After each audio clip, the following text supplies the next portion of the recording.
And what Islamofascism sought to accomplish was what the Nazi mentors and the Bolshevik counterparts failed to achieve despite deploying the mightiest armies that ever existed on the face of this earth.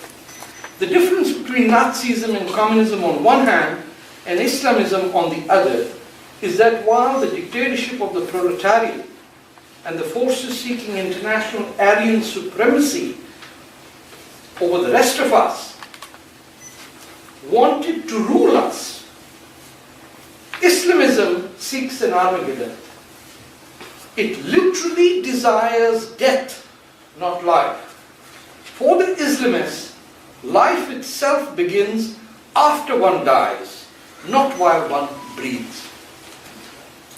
By the way, let me clarify that I make a very clear distinction between Islam and Islamism. Islam is my religion, while Islamism is a political doctrine that utilizes my faith as a tool to implement a fascist death cult. Many have wondered, and this is particularly, I'm glad members of Congress are here. I come from the left, sir. I've shouted many a slogan outside an American embassy, and some even have witnessed that. But many have wondered how the United States and its allies were able to defeat the Wehrmacht in less than 5 years, and the Warsaw Pact without firing a single shot, but has failed miserably to quell an army of cave dwellers and desert riders after over 10 years, $1 trillion of military effort costing tens of thousands of American lives.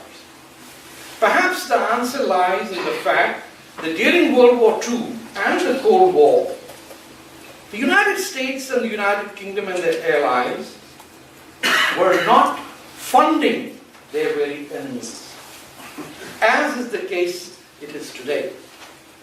Can you visualize or imagine a Marshall Plan to boost Hitler as a way of appeasing him? Try to visualize a President Kennedy endorsing Comrade Khrushchev as America's ally against communism. Because this is what President Bush and Obama and the two White House Secretaries of State and the Chiefs of Staff have managed to do so far. Ladies and gentlemen, I'm referring to the tens of billions of dollars that the United States has given to Pakistan, who it has erroneously placed in the category of its allies, while Pakistan takes that very American money to host, fund, and finance not just Osama bin Laden, but international terror, subversion in India, Bangladesh, Myanmar, Thailand, and right here in London and in my country, Canada, and of course, the United States of America itself. From Khalid Sheikh Mohammed's 9/11 plans to the recent recruitment of jihadis in Burma, from the Toronto 18 to the London 7/7 bombings, from the Mumbai attack of 2008 to the hosting of Mullah Umar in Quetta, fingerprints of Pakistan-based jihadi groups and ideologies are ubiquitous. Only the blind, the deaf, and the dumb would go over these fingerprints and say, I no speak English, therefore I can't see. There are too many American people on that. Many American ambassadors and congressmen who are being fed by Saudi hosts with shrimp cocktails and Ramadan dinners. Let me quote one of my favorite senators in the United States, who I campaigned against, sometimes illegally as well. That's Senator John McCain. This is what he said. The United States of America has been incredibly patient with Pakistan, and we have been so despite certain undeniable and deeply disturbing facts. Most importantly, Pakistani army and intelligence officials continue to support the Haqqani network and the terrorist groups in Pakistan that are killing US troops in Afghanistan, and the vast majority of the material used to make improvised explosive devices used against the US forces in Afghanistan originates from 2 fertilizer factories in Pakistan. That is, quote, unquote, our very own Senator John McCain speaking in a hall where nobody listens. On November 23rd, 2011, the Washington Post ran a lengthy story discussing the source of crudely made, inexpensive bombs that had been used in Afghanistan to attack American troops, injuring 3,200 by that point in the year 2011 alone. Lieutenant General Michael Barbero, who heads the US military unit created to stem US casualties from insurgent bombs, identified the problem as ammonium nitrate coming from these 2 fertilizer factories. Now listen to this. When General Barbero wanted to meet the owner of this factory, this bomb-making facility, what surprised him is that he didn't have to go to Pakistan. That SOB lived in the United States of America. Not only that, all his sons were being educated at Stanford and Harvard, and he lived there. While Nuruddin cannot get a damn visa to enter the United States, that SOB has a home there while he kills American troops. I mean, I don't mind being anti-American. I have a problem being stupid. The very person responsible for the death of US soldiers was getting his sons educated courtesy of US universities and academics. Now imagine, try to visualize this, folks. Easy English. Imagine Stalin and Hitler's kids studying in Harvard or Oxford and flaunting their dad's contempt for the US or UK. You think Churchill or Roosevelt would have allowed that damn thing to happen? You think that Kennedy would have, JFK would have said, oh fine, Stalin's daughter Svetlana, well, she defected. That's a wrong example. Khrushchev's idiot son, we will train him so he can go back to attack our embassy? What sort of a guy is this Obama? What sort of a woman is Hillary Clinton? I mean, she's smart, but she's dumb enough to have a Muslim Brotherhood person as a chief of staff, and nobody can say that? To say that we are lunatics because we pointed out that Huma Abedin has been involved with the Muslim Brotherhood for 25 years and was born in Saudi Arabia, in America, but was taken to Saudi Arabia because the boys of America would be bad for a Muslim girl and the tyrants of Saudi Arabia would be good for Islam? What sort of people have we created out of USA? Nutcrackers. Congressmen, nutcrackers, really. I'm sorry, I get carried away. But today Pakistan stands as the motherlode of the terror problems of the West and most of the civilized world. Perhaps the UK and USA are ridden with guilt, for it is they who had a hand in the creation of this rogue state, carved out of India to serve their purpose of containing the Red Army just after the Second World War. But if they are still not cognizant of the threat this nuclear armed bully poses to the region and the world, then heaven help us. The question often asked is, who penned the partition of India?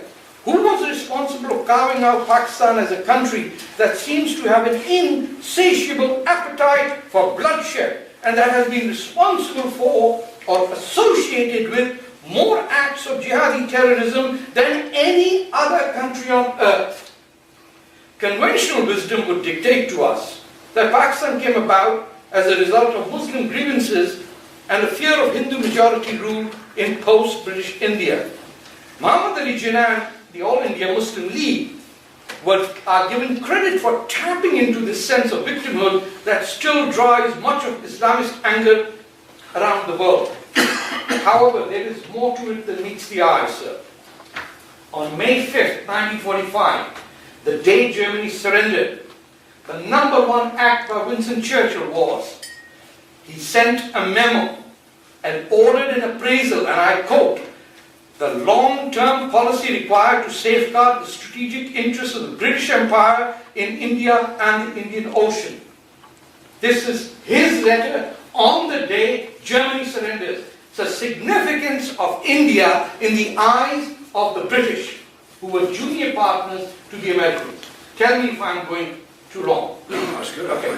So, 2 weeks later, Churchill receives that top secret report that, among other proposals, mentioned the necessity of British presence in northwest India, which by the way today is Pakistan, quote unquote, from which the British air power could threaten Soviet military installations. When this was brought to the attention of Mahatma Gandhi and Nehru and the Congress, they made it clear they would not accept British bases on Indian soil. On the other hand, Muslim League leader Muhammad Ali Jinnah would never look away from a pound of flesh or a pound of British pound sterling or any money that came his way. That's when the Pakistan resolution comes up. 2 months later, Churchill was shockingly defeated in the debate, in the election, and Attlee comes in. Now listen to what the Labour Party Foreign Secretary says at a Labour Party convention in London in 1945. They say, "Why are you dividing India?"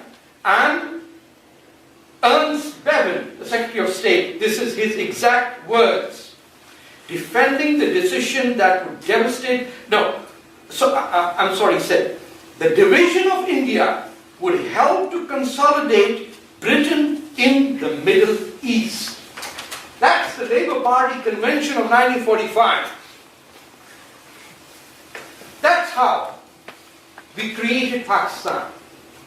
Thus came that divide. But after partition, the Americans set up the U-2 bases from where Gary Powers flew and was shot down by the Soviet Union. No one in Pakistan knew. No one in India knew. No one would have ever known, if that U-2 had not been shot down, that an entire city existed north of Peshawar to fight communism. And that's when Khrushchev said, "I will wipe out Peshawar from the face of this earth." Khan Sahib might remember. He was a younger man at that time. Much younger than my... Yes. Today, if there is one people, a group of people who can put an end, who can put the genie back into that bottle. Because today, the USSR is dead, but Pakistan is alive and has become America's demon that successive US administrations cannot put back in the bottle. Let me introduce you to someone who can do that. They are the brave and courageous Baloch people of Pakistan and who have been fighting its civilian military establishment for over 65 years. Balochistan is currently occupied by Pakistan and Iran. My professor here was talking about the right of self-determination, the right of minorities. This is not, sir, about the right of self-determination. This is about one country occupying another country and being asked to say, "Get the hell out of Paris, you Hitler." Does that make sense? Or are you willing to say that the Wehrmacht can stay in Paris and let the French be minorities in a German supremacy? No. What we are telling the Pakistan army is, you have no damn business. We don't like you, we don't love you, you get the hell out of our land. As far as minorities go, having lived and worked and been imprisoned in Balochistan and understood their 40 years, I can tell you the only people on earth who can save the lives of the Shia Hazaras are not the Pakistan army, but the Baloch people of Balochistan.